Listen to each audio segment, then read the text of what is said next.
Hi, my lovelies.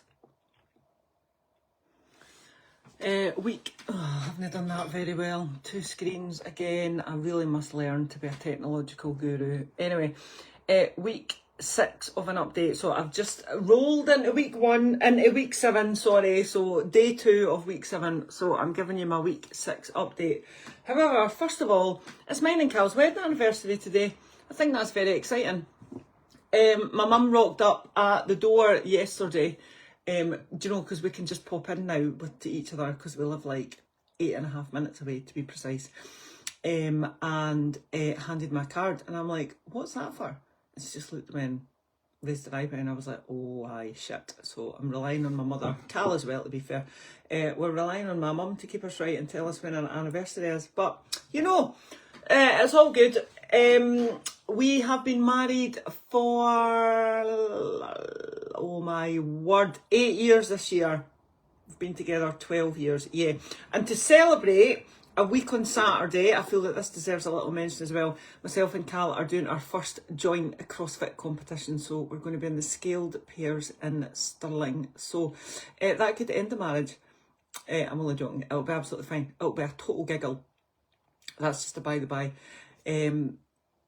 Anyway, I'm also laughing because look, I've totally brushed my hair and I've put my pretty top on, and I'm absolutely reeking of deep heat. I've got it on my knees for my synovitis, which is getting better, by the way.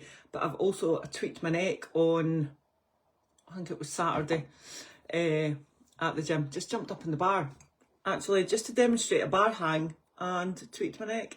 Anyway, this is life. So week 6, right? So I have done 6 weeks of fat loss. Scales are moving nicely. Coach is happy. My progress photos for this week will be up later on tonight. And there is definitely some change around my tummy area, my top tummy. If you follow me, I have 2 tummies, a bottom tummy and a top tummy.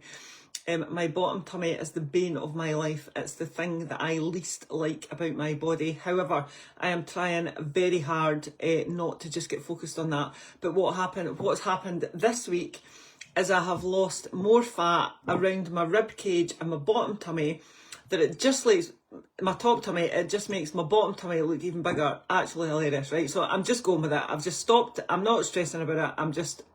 I was going to say I've stopped stressing about it. I don't know if I was stressing about it. It's probably just the thing that I like the least. Hi, Jim, over 50. Wave. So, week 6, all right. So, calories wise, I have stayed the same. So, I've done 2 weeks on lower calories, right? It's not massively low.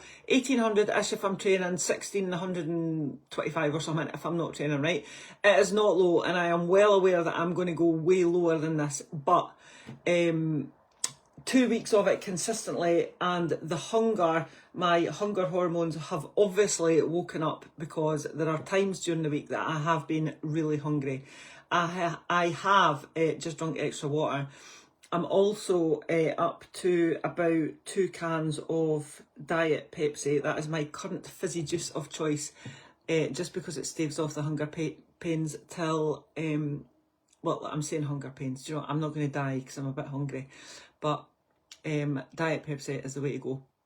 Yep, I've actually sometimes swapped a coffee for a Diet Pepsi, which I have never done before. This is all new.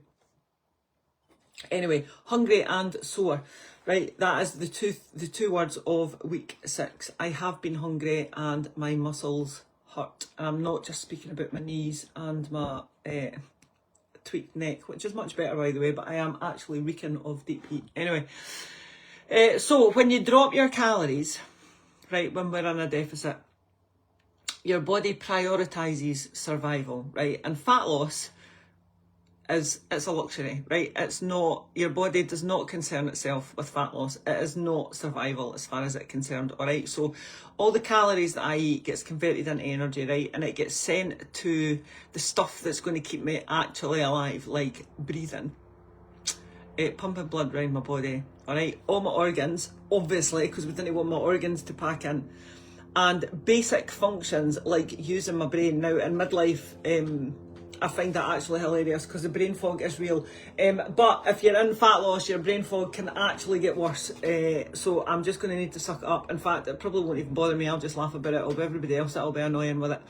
But your body prioritises survival over fat loss. Obviously, right? Your hunger hormones ramp up. Ghrellin's a hormone that gets released to tell you that you're hungry.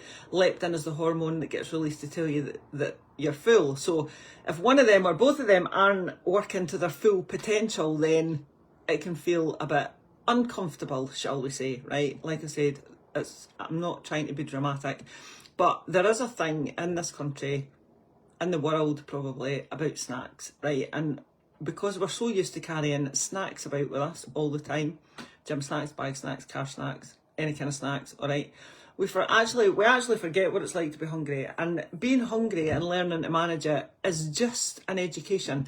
It is just an opportunity for you to learn something else about how your body works. That's exactly how I'm thinking about it, all right? Every single thing that I am cutting out over the next, I've got 10 weeks left, over the next 10 weeks, right? It is about choices. This whole process is my choice, right? And if you tell yourself that you're sacrificing something and that you're going to be miserable, right, you will feel, hi Vixter, you will feel that you are sacrificing something and you are going to be miserable. If you tell yourself that you consistently have choices, it makes it a wee bit easier. Now, admittedly, the choices might be shit, but we always have a choice, all right? So I am managing the hunger. I woke up hungry this morning. I had a banana before I went to the gym. I wasn't training, and I literally just walked about the 6:15 CrossFit workout while I was coaching, telling everybody that I was hungry, just because it felt better to share the pain. But it's fine. I drank 2 bottles of water and then had half my breakfast, so it was good. Came up the road at 8:30, and then I've done a 4.5k walk with Jasper. Come home, sorted my shit out, put my pretty top on, smothered myself in deep heat, made a cup of tea, ate the second half of my breakfast, and I feel fine now, alright? And also, look, I've got another litre of water there just to stave off the hunger pains because lunch is 12:30. So literally, I posted a story during the week, a picture of me and Cal, because we'd been at training on Sunday, right? And Cal is doing this with me. He's not on as low calories. I am. Hey Simon, but he is on low calories, all right, and so he's the same. So he's got calories for training days, calories for not training days, rest days, and we literally walk about together. And the only two things we really say to each other is when are we eating and when are we training. That's pretty much our life at the moment. So happy anniversary to Cal. Yes, he does nose punching. Anyway, right, how am I managing my hunger? At the moment, it's fine, all right? There literally isn't any drama. It's marginally uncomfortable. I'm drinking, like I said, 2 cans of Diet Pepsi a day, sometimes maybe 3 if I'm feeling particularly wild. But mild, manageable hunger, right? It's not a sign. Quite often what happens, especially in midlife when we get older, right, and when we've got 30 years of shitty diet and experience behind us, is that the minute we get hungry, we're like, Jesus Christ, here we go again, the diet is broken. Or, even worse than that, we're like, oh my God, I'm a weak ass bitch, why can I not stick to this diet, right? Where actually, it's just part of the process, right? The reason you are hungry is because you have less calories, so they're getting sent to all the important places, like your brain and your what's that word? Say brain fog, your organs, and making sure that we're breathing and our blood is pumping. But all your body is doing is asking you to use the fat storage that you have already as energy, right? So if you don't give your body any food, it goes and breaks down the fat that you are storing on your body, right? So the whole point of dieting is to lose that fat. So of course there's going to be an imbalance somewhere. Of course there is. But when you know to expect it, and you know that you're not a weak ass bitch, and you know that it's maybe going to be a bit hard, do you know, it makes it easier to not panic. So that's number one, right? I knew it was coming. And any coach that tells you that dieting is a doddle and you'll never be hungry is just an actual barefaced liar. They're talking absolute shit. The second thing that makes it marginally easier is the 16-week deadline. Now, this is one of the reasons. There are so many reasons, and I will cover them over the next 10 weeks, why I put a 16-week deadline, why I put a deadline on it, and why I put a 16-week deadline on it, all right? But one of the reasons was that when you have a deadline, you can see the end of something, right? You can tell yourself that it's only a temporary process. This is temporary, right? Short-term pain for long-term gain. Yes, it's cheesy, but it's true, all right? So having a clear, purposeful container, like a deadline, so start line, a deadline, right, makes it easier because you can actually see the light at the end of the tunnel, right? But what I'm trying not to do is think about, oh yeah, I'm only on week 7, shit, I've got another 10 weeks to go, right? It's going to get uncomfortable, of course it is. My calories are going to get cut, I'm going to be even hungrier. But there's things I can do to manage that hunger, which again, I will cover later on, all right?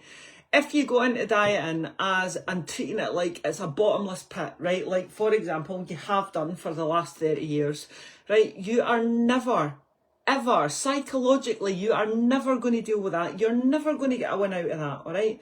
Short, sharp. In the diet, do the diet, get back out the diet. That is the best thing that you can do, all right? Psychological wise. So